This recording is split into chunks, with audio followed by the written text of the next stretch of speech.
안녕하십니까? 요사이는 정말 좋은 기독교 서적이 많이 있죠. 그래서 손쉽게 다른 사람의 신앙을 공유하고 느끼면서 신앙생활에 많은 도움을 가져올 수 있습니다. 많은 저자들이 있지만 오늘 소개해드릴 책은 카일 아이들만의 은혜가 더 크다 하는 책을 읽어드리겠습니다. 요사이 좀 강팍했던 제 마음에 큰 도전을 주고 깨달음을 준 책입니다. 카일 아이들만은 탁월한 이야기꾼이고 성경의 메시지를 매우 실제적으로 전달합니다. 쉽고 재미있게, 그러나 전곡을 찌르면서 감동적으로 저자 자신의 삶을 녹여낸 이야기와 은혜를 경험한 많은 사람들의 이야기로 가득 차 있습니다. 이 책은 수많은 은혜로운 책 중에 하나로 머무르지 않고 처리되지 않은 과거의 문제로부터 우리의 죄와 실수, 상처, 패배, 복수하고 싶은 열망, 용서하고 싶지 않은 마음, 우리가 해결할 수 없는 불가능한 상황까지 우리의 삶을 신실하게 돌보시는 하나님의 압도적인 은혜와 용서에 대한 강력한 메시지라고 합니다. 맥스 루카이도는 말하기를 이 카일 아이들만은 절대 지루하지 않다고 했습니다. 이 책은 사람을 진정시키는 것이 아니고 오히려 그 반대로 자극하고 흥분시키며 도전하게 한다고 하였습니다. 카일 아이들만의 책이라면은 갈렙 칼텐바흐는 무조건 읽는다 그랬습니다. 한번 읽기 시작하면 손에서 놓을 수가 없어서 몇 번이고 읽고 또 읽고 읽고 또 읽고 이렇게 하게 되는 것입니다. 자, 이제부터 책을 읽어드리겠습니다. 은혜가 더 크다. 우리 아들은 항상 할로윈 사탕 타기 놀이에 매우 진지했다. 내가 아들이 할로윈 놀이를 하게 한 것 때문에 벌써 화가 났다면 당신이 은혜에 관한 책을 읽고 있다는 것을 기억해 주기 바란다. 동네 지도를 펴놓고 그야말로 한 집도 빼놓지 않도록 꼼꼼히 경로를 짰다. 이것은 단순히 재미로 사탕을 모으는 놀이가 아니라 꼭 이겨야 할 시험이자 완수해야 할 미션이다. 그는 움직이기 편한 복장을 선택한다. 시합이 모두 끝나면 사탕이 담긴 가방을 가져와 무게를 잰 다음 그것을 분류한다. 아내의 영향을 받은 것이다. 초콜릿은 따로 냉동실에 놓고 나머지 사탕은 종류와 색깔별로 정리해 둔다. 나는 그것을 모두 알고 있었다. 다만 내가 몰랐던 것은 그 아이가 스프레드시트를 만들어 사탕을 얼마나 모았는지, 얼마나 먹었는지, 남은 게 몇 개인지 기록해 둔다는 사실이었다. 그 아이가 9살이었을 때 사탕 가방의 무게가 무려 2.6kg이었다. 할로윈데이 밤에 아이가 잠들면 나는 의뢰하던 일을 했다. 아이가 자는 동안 그 아이의 보물을 훔치는 것이다. 사탕 몇 개만 없어져도 눈치채지 못할 거라고 생각했다. 그래서 세계를 가져오고 증거를 없앴다. 다음 날 일을 마치고 집으로 돌아와 현관문을 열자 아이가 나를 기다리고 있었다. 아빠, 우리 얘기 좀 해야겠는데요. 그리고 나를 앉혀놓고 이렇게 물었다. 저한테 하실 말씀 없어요? 나는 살짝 긴장했고 혹시 아내가 날 배신한 게 아닐까 생각했다. 아마 그 아이가 주니어 민트 초콜릿 사탕으로 그녀를 매수했을 것이다. 그때 아들은 내가 이해할 수 없는 숫자와 부호들이 적힌 종이 한 장을 내밀었고 내 눈을 쳐다보며 내가 태피 사탕 3개를 먹었다는 걸 알고 있다고 말했다. 들킬 거라고 생각하지 못했는데 알고 보니 그 아이는 자기 사탕을 다 파악하고 있었던 것이다. 아들에게 사실을 부정했지만 증거가 너무 강력했다. 게다가 나는 이번이 첫 범죄가 아니었다. 나는 아들에게 미안하다고 말하는 대신 몇 가지 사실을 지적했다. 이를테면 내가 내 아버지다라는 말 같은 것이다. 분명 사탕 몇 개가 그리 중요한 것은 아니다. 그러나 그때 나 자신에 대해 발견한 사실이 있었다. 내가 어떤 잘못을 했을 때 그것이 꼭 큰일이 아니더라도 나는 나 자신을 방어하는 경향이 강하다는 것이다. 자기 잘못을 인정하는 것을 좋아하지 않는다. 나 자신을 열렬히 방어하고 비이성적으로 정당화하고 거의 대부분 내가 저지른 일에 심각성을 축소하려고 한다. 사탕 3개를 훔친 도둑으로 몰렸을 때 나의 반응이 이러하다면 내 삶의 어떤 죄에 대해서도 역시 정직하거나 겸손하게 반응하지 않을 것이다. 내 안에 있는 모든 것을 부정하고 비교하고 축소하고 정당화하려는 것이다. 하지만 그런 마음으로 내 죄에 접근하는 한 나는 하나님의 은혜의 능력과 위대함을 경험할 수 없을 것이다. 진실. 은혜를 아는 능력은 은혜의 필요성을 인정하는 정도와 직접적인 관련이 있다. 내 죄의 추악함을 인식할수록 하나님의 은혜의 아름다움을 알 수 있다. 성경은 거울을 들고 우리 죄의 실체를 직시하게 한다. 모든 사람이 죄를 범하였음에 하나님의 영광에 이르지 못하더니 로마서 3장 23절. 그러면 모든 사람은 누구를 포함하는가? 모든 사람은 당신과 나를 포함한다. 우리는 모두 죄를 범했다.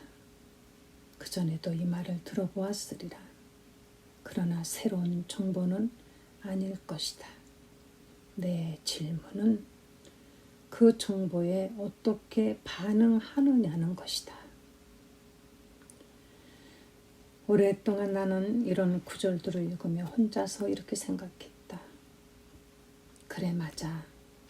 엄밀히 말해서 나는 죄를 범했어. 하지만 그렇다고 죄를 지은 건 아니야. 보통은 나에게 이런 식으로 말했다. 난 그렇게 나쁘진 않아. 아내와 함께 어느 식당에서 저녁을 먹고 있는데 50대 후반쯤 되어 보이는 한 여성이 다가와 자신을 소개했다. 그녀는 자신이 최근에 그리스도인이 된 이야기를 하기 시작했다. 그런데 그녀는 그리스도인이라고 하지 않고 예수님의 제자라고 말했다.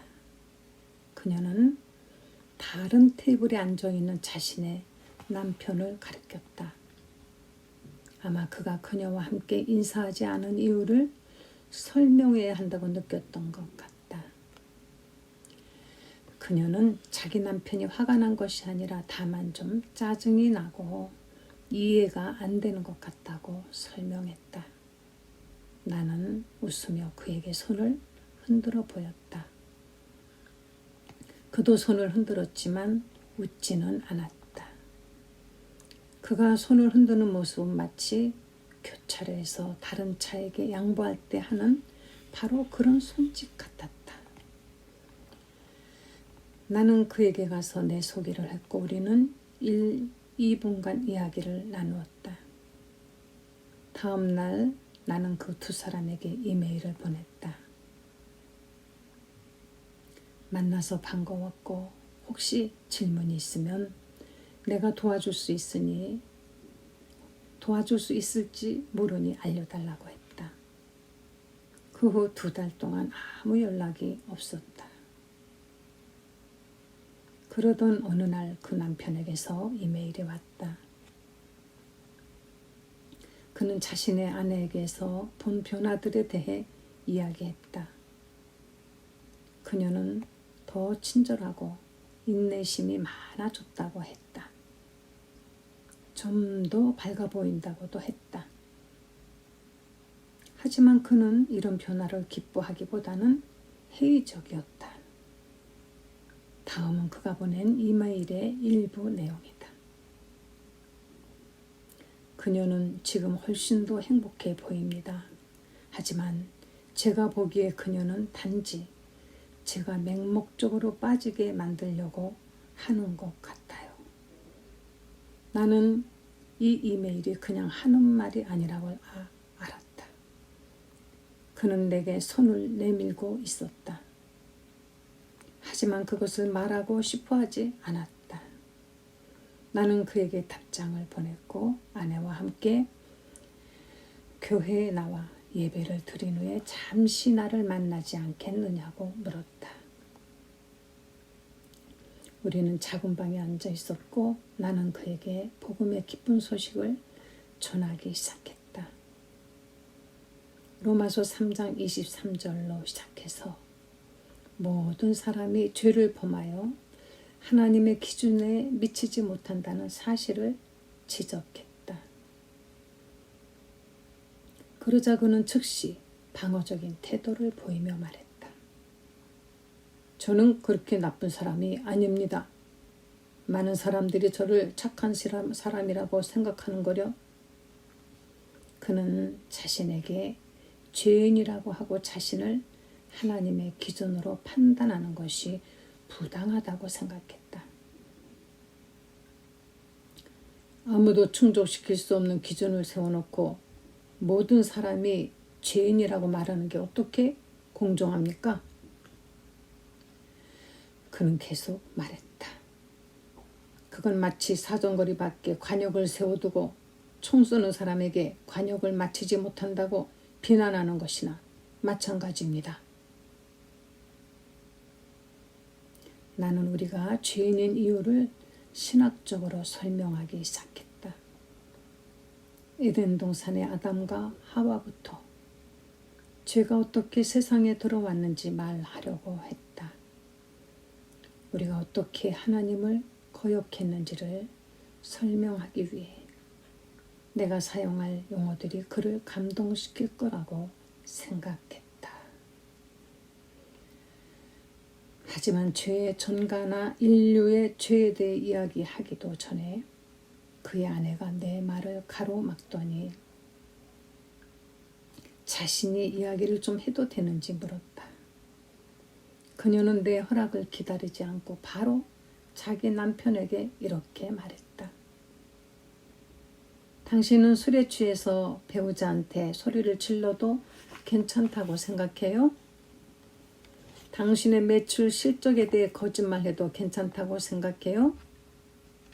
손자한테 그 아이의 경기를 보러 가겠다고 해놓고 안 가도 괜찮다고 생각해요? 그리고 서너 가지 개인적인 질문을 더했다. 분명히 남편의 잘못을 비난하는 내용이었다. 이 질문들에 대한 그의 대답은 너무 뻔했다. 그러자 그녀가 이렇게 말했다. 당신은 하나님의 기준에 맞춰야 하는 것이 부당하다고 말하지만 당신 자신의 기준에도 미치지 못하잖아요. 나는 그 문제를 그런 식으로 생각해 본 적이 없었다. 설교자가 우리를 가리켜 죄인이라고 부를 때 우리는 방어적인 태도를 취할 것이다. 하지만 하나님의 기준은 있더라도 우리는 우리 자신의 기준조차 충족시킬 수 없다. 우리는 우리 자신과 다른 사람들에게 우리가 그렇게 나쁘지는 않다고 확신시키기 위해 노력한다. 그러나 사실 우리는 우리가 상상한 것보다 훨씬 더 나쁘다. 그 사실을 밀어낼수록 하나님의 은혜를 경험하는 것도 요원해진다. 현실과 우리 죄의 깊이를 보지 못하면 하나님의 은혜를 놓친다. 내가 그다지 나쁘지 않다고 생각하는 한 은혜가 매우 좋아 보이지 않을 것이다. 우리는 흔히 몇 가지 방식으로 우리가 그다지 나쁘지 않다는 결론에 다다른다. 우리는 다른 사람들과 자신을 비교한다. 우리가 완벽하다고 주장하는 것은 아니지만 우리 자신과 남들을 비교하면 우리가 한 일이 대수롭지 않게 여겨진다. 물론 우리 자신을 판단할 때 우리는 흔히 자신에게 좀 더 기회를 준다. 많은 사람들과 비교해보면 우리 죄는 무단횡단이나 어슬렁거리는 죄보다 약간 더 큰 정도에 불과하다. 우리는 다른 사람들과 우리 자신을 비교함으로써 우리의 죄와 은혜의 필요성을 거절한다. 그러나 우리 자신을 남들과 비교하며 그들보다 낫다고 느낄 때 무엇을 하는 것인지 아는가? 바로 죄를 짓고 있는 것이다. 하나님의 관점에서 우리의 교만과 독선이 우리가 비교한 다른 사람의 죄보다 더 추악할 수 있다.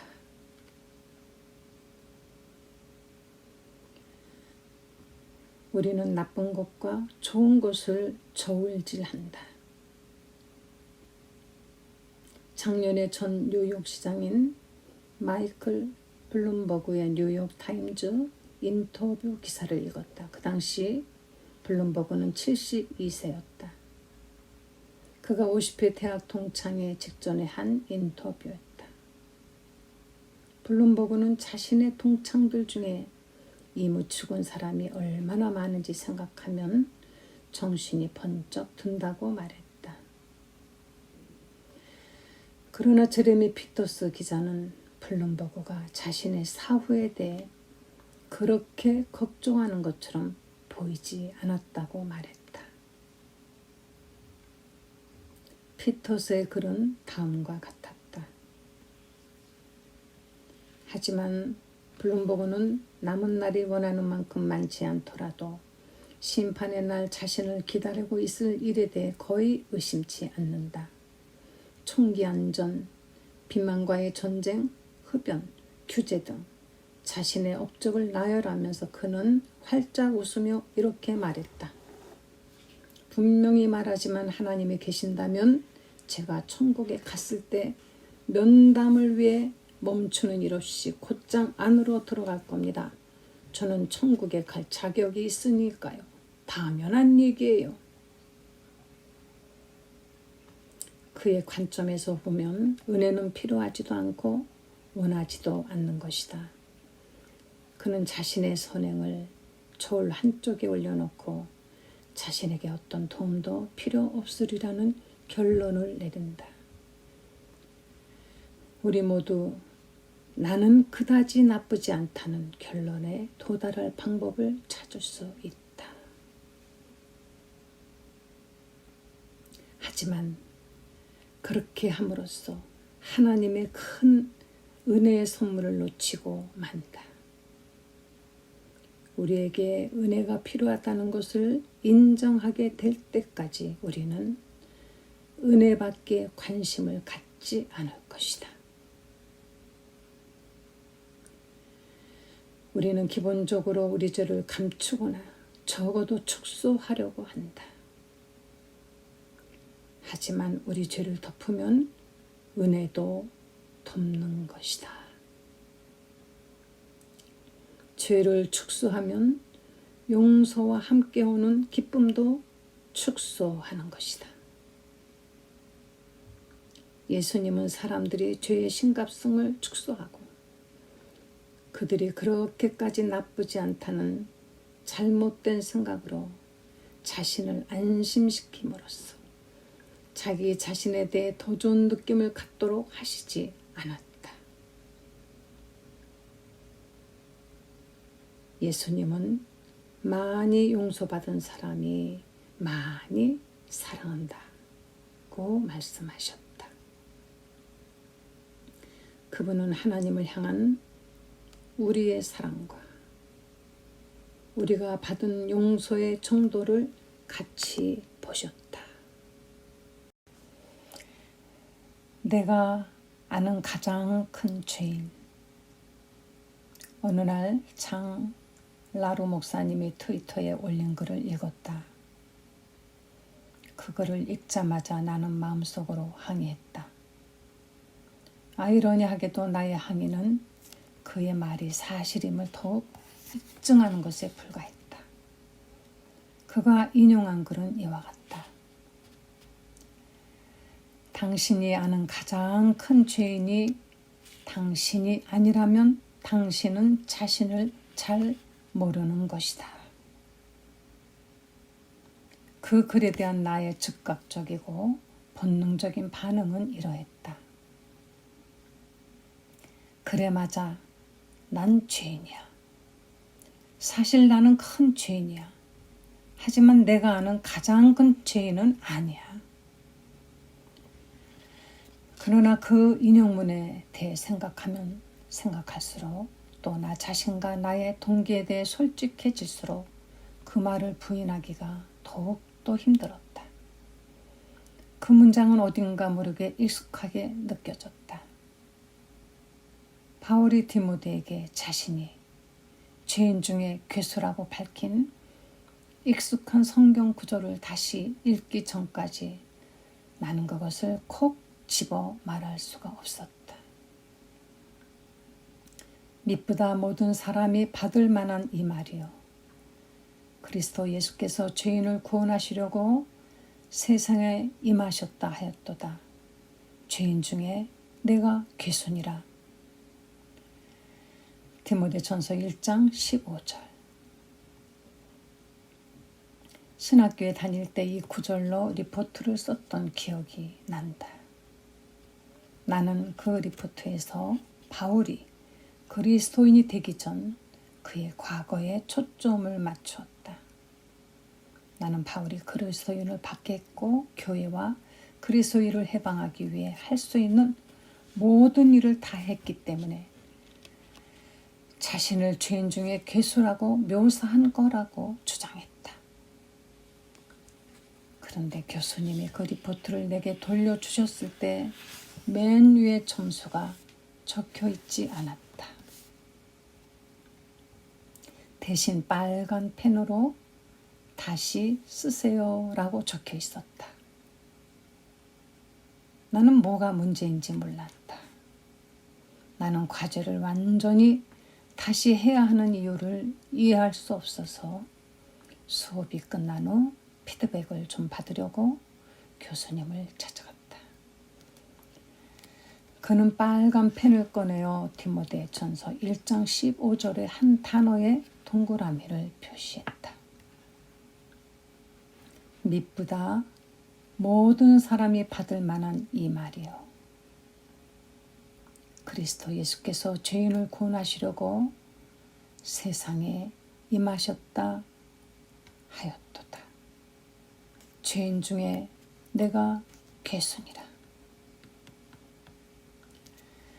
나는 교수님이 좀 더 자세히 설명해 주기를 기다렸다.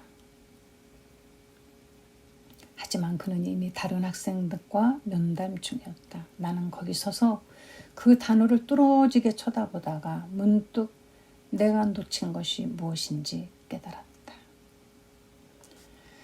동사가 현재형이라는 것이다. 그리고 그것이 모든 것을 바꿔 놓았다. 바울은 내가 죄인 중에 괴수였다라고 말하지 않았다. 그는 죄인 중에 내가 괴순이라 라고 말했다. 만일 당신이 나를 거짓말 탐지기에 연결하여 당신이 가장 나쁜 죄인이라고 생각합니까? 라고 묻는다면 나는 아마 그렇다고 말할 것이다. 나는 악하기 때문에 최대한 겸손하게 말함으로써 좀 더 영적인 사람으로 보이려고 할 것이기 때문이다. 판단하지 말라. 당신은 돌아다니며 사람들을 거짓말 탐지기로 조사하는 사람이다. 하지만 거짓말 탐지기가 진실을 드러낼 거라고 확신한다. 솔직히 말해 마음속 깊은 곳에서는 어쩌면 그리 깊이 들어가지 않더라도 나는 나 자신을 가장 나쁜 죄인으로 여기지 않는다.